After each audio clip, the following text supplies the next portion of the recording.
ولكن قومي لا يعلمون. سوف يعلمون. أقول الكلمة وتفهم بعد 10 سنين، لا بأس، الله المستعان، سيخلق الله لها من يفهمها ولو بعد حين. أتى وقت ينبغي فيه البيان، فكان لا بد من البيان. كان الجيش العراقي رابع جيش من حيث القوة على مستوى العالم. فأين هو الجيش العراقي؟ ذهب. The Iraqi army exists no more. سوريا كان لها جيش، فأين هو؟ ما عاد لها جيش، بل ما عادت هناك سوريا. The Syrian army is down from to at least 50% of its size. انهارت الجيوش العربية الإسلامية، لم يبق لها أثر سوى الجيش المصري، نسأل الله أن يحفظه، وهم وراءه يريدون انهياره وإزالته وتفكيكه. The Egyptian army, all of its 14 divisions, maybe 7 are in any way active, not corroded, corrupt, falling apart. فإن لم يكن فإنهم يريدون إضعافه حتى يخرج من معادلة القوة في المنطقة. The Arab military threat to Israel has evaporated. لم يبقى سوى الجيش المصري، وهم يشغلونه كما ترى بالتكفيريين وأضرابهم وبحماس وكتائبها. Arab societies, as you all know, from Libya and Tunisia through Egypt to Syria, and it'll yet, unfortunately, come to Jordan. وأما دول الخليج فهي لا تملك حولا ولا حيلة. الأردن طلعة واحدة بالطائرات لا يبقى لها أثر. It's gone. It's gone. وأين العرب؟ في ثوراتهم، فأمل خيرا. That the conventional military threat against Israel has greatly disappeared. ليبيا لم يكن عندها جيش أصلا. The Arab world and the so-called Arab Spring. فيتخذون لذلك ذريعة تقوم عند الناس ليموهوا على السذج والمساكين هذا الذي يصنعون ويدبرون له بليل. The Israelis fear that the combined armies of Egypt, Iraq, Syria are going to mount a coordinated offensive like they did in the Yom Kippur War against Israel. That's gone. That's gone. Thank God. It's gone. And therefore I say to you, again, Israel is winning.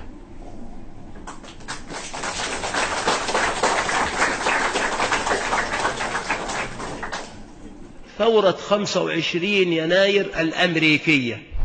وإذ يمكر بك الذين كفروا ليثبتوك أو يقتلوك أو يخرجوك ويمكرون ويمكر الله والله خير الماكرين.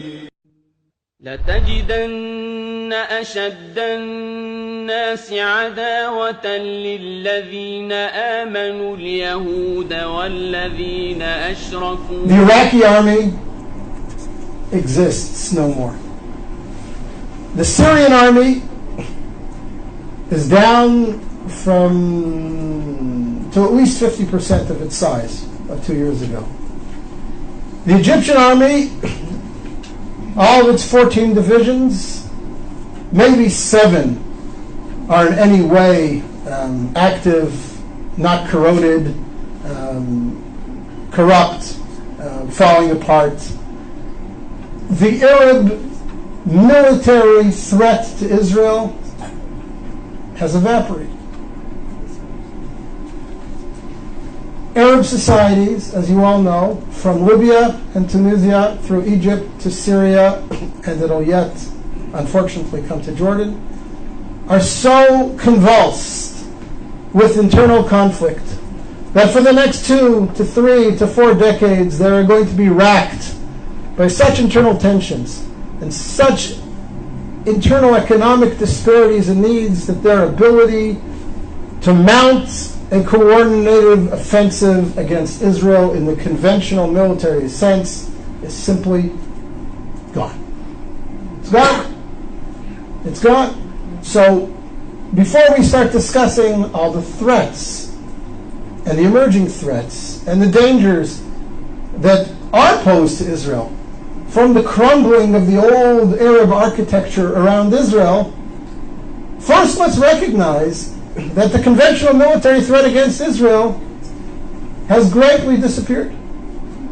And that is a net gain for Israel. It has tremendous long-term significance.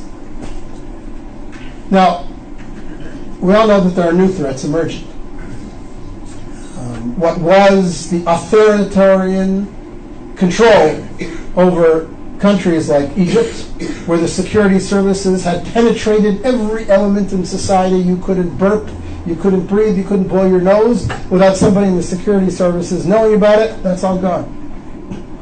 Morsi doesn't have control over the streets of Cairo, never mind the sands of Sinai, and whoever emerges as the leader or one of the leaders in Syria towards the future will never have the same authoritarian control over the country that Assad's Mukhabarat, his security services, had. So that creates potential for great conflict. We all know about the threat of weapon stocks, missiles spreading all over, new weapon systems coming into the region, whether it be from Iran or from Russia.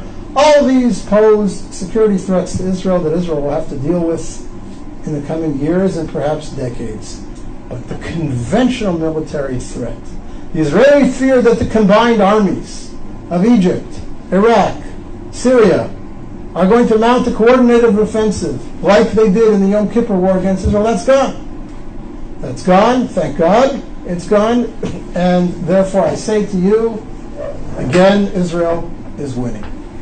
نسخت بليل شهور كيف أجواف الظلمات ثم هي قد صارت اليوم حقيقة معلنة بأيدي مصرية. Point number 9, in grand historical terms, of course Israel is winning.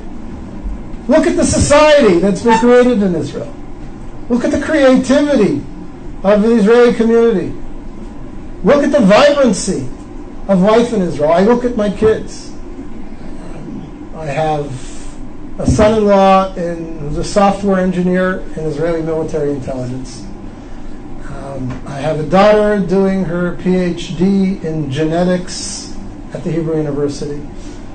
I have a daughter studying architecture at Ariel University in Samaria.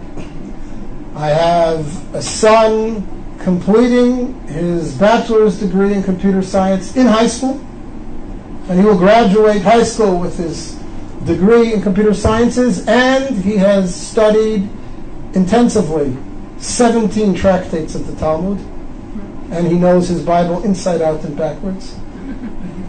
And I have 2 younger kids who are in younger grades, and I look at them and I see their contributions and their future contributions to Israeli society, and I look at their friends who are all doing similar exciting things.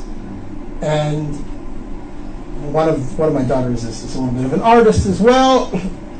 And you look at this and you say, what a wonderful youth we have, what a powerful country we have. احذروا عباد الله، إن الأمر كبير وهو أكبر مما يتصور السذج. And I don't say this to gloat or to be racist, but it's important for us in terms of perspective to ask, what creative contributions has the Islamic Arab world around us made to the world over the last 100 years? What technologies have been bought by Facebook, Yahoo, Microsoft, and Intel from Saudi Arabia? What's the gross national product of all 40 Arab countries around us put together, leaving oil aside?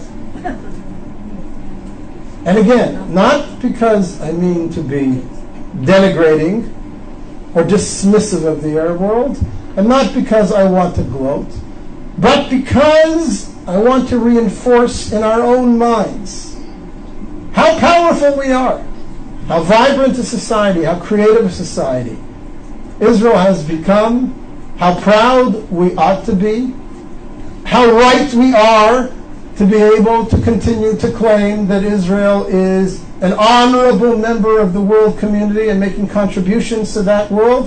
It's important for us to remember that we are winning. We have a wonderful country, and it will yet do great things for the Middle East and for the world. السبل تتقاطع الوجهات كل هذا مقصود انتبهوا. And I forgot, we now have gas.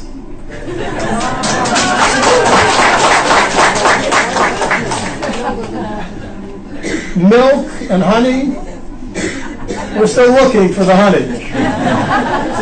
And oil, I don't think we're going to ever find, although there is shale oil under much of central Israel, which could take another 50 years to extract. ما هو المخطط؟ وهيجوا مصريين على مصريين، مسلمين على نصارى ونصارى على مسلمين، جيشا على شعب وشعبا على جيش، شرطة على شعب وشعبا على شرطة، وهيج الأخ على أخيه والصاحب على صاحبه، وأهيج مصريين على مصريين. أصحاب الحزبيات الدينية والجماعات الدينية، أصحاب الفرق يجتهدون في إنفاذ المخطط لتصير مصر خرابة تنعق على أطلالها الغربان والبوم. اللهم من أرادنا والإسلام والمسلمين بسوء فأعني بصره واقسم ظهره وشل يده وخذه أخذ عزيز مقتدر.